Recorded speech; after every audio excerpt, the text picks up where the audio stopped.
他是《夫妻的世界》中知三当三的插足者吕多景，是我的名字中为父复仇的贩毒集团成员尹志友，也是京城怪物中拥有敏捷身手和战斗实力的寻人侦探尹彩玉。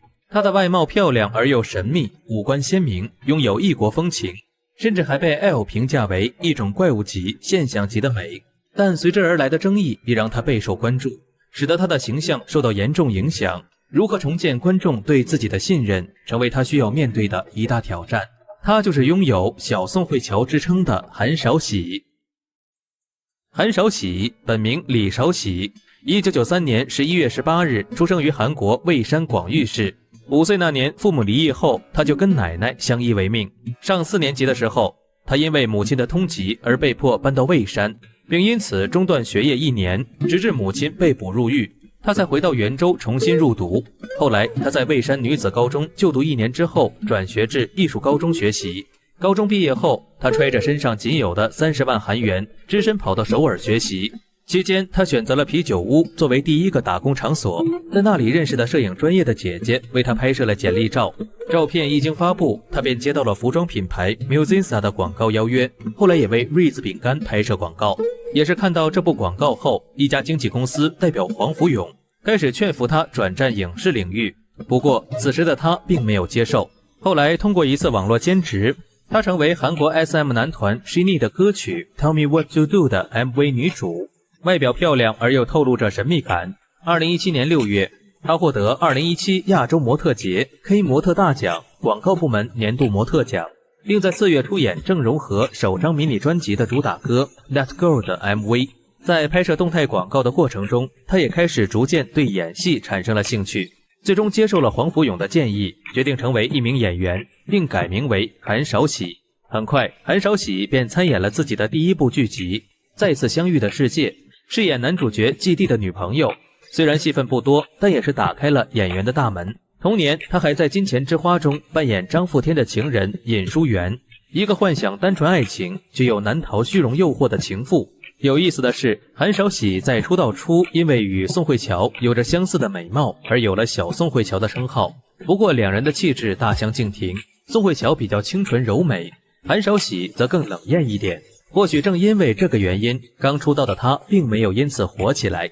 还好皇天不负有心人，2018年韩少喜出演的《百日的郎君》播出，在剧中他饰演号称天下第一美人的世子妃金素慧，因为长得太美，被父亲当作棋子献祭。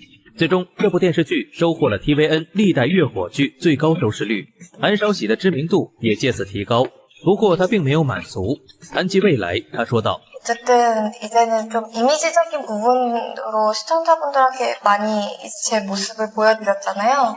근데 이제는 좀 연기적인 부분도 좀 많이 탄탄하게 기반을 다져서 어떤 작품이나 어떤 무게의 캐릭터를 제가 연기를 해도 좀 쉽게 흐트러지지 않게 좀 탄탄한 배우로서 좀 다가가고 싶은 마음이 큰 것 같아요. 为此，他几乎把自己的全部心思都倾注在揣摩角色上。后在中秋独幕剧《玉兰面屋》中饰演一位在4角关系中沉沦的秘密情人秀珍。在深渊里，她是一个忠于爱人却无法掌控自己多舛命运的未婚妻张熙珍。但无论饰演的角色如何有心计，戏外的她可谓是活泼开朗又搞怪。在综艺真人秀《听见大海》里，她的表现完全打破了美女滤镜，和健身教练的对话更是逗笑了亿万网友。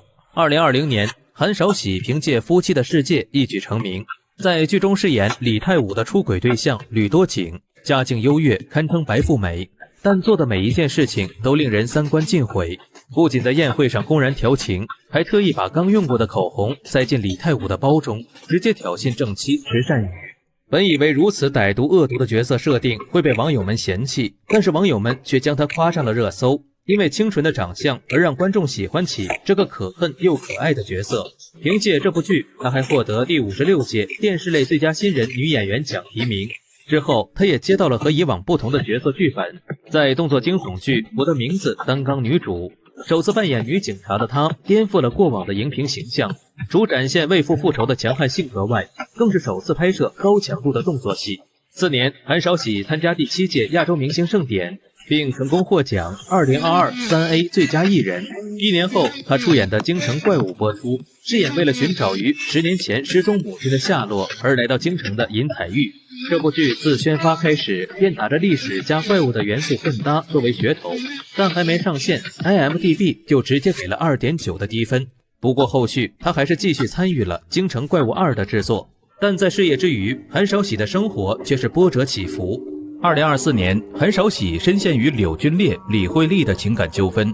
同年3月16日，他发长文向李惠利及自己的粉丝道歉，承认与柳俊烈的恋情，并解释交往时间，表示自己没有无缝接轨。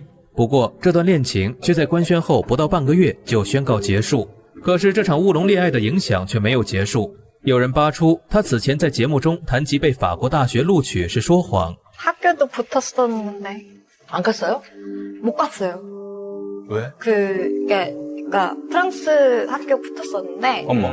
제 명의로 된 은행에 6천만 원이 있어야 그 비자가 발급이 돼요. 정말? 即使他本人给出回应，但没有切实的证据，也让事件越描越黑。更有甚者联想到此前网友爆出他在中学期间的刺青、抽烟照以及校园霸凌等事件，一时之间，他无疑成为最具话题性的韩国女演员之一。靠外貌就能颠覆观众对负面角色的认知，毫无疑问，韩少喜是美的，但同时她也被自己的美所伤害。因母亲的贪婪而强加的债务让她心力交瘁，风格诡异的画作让网友们一度怀疑她被资本裹挟。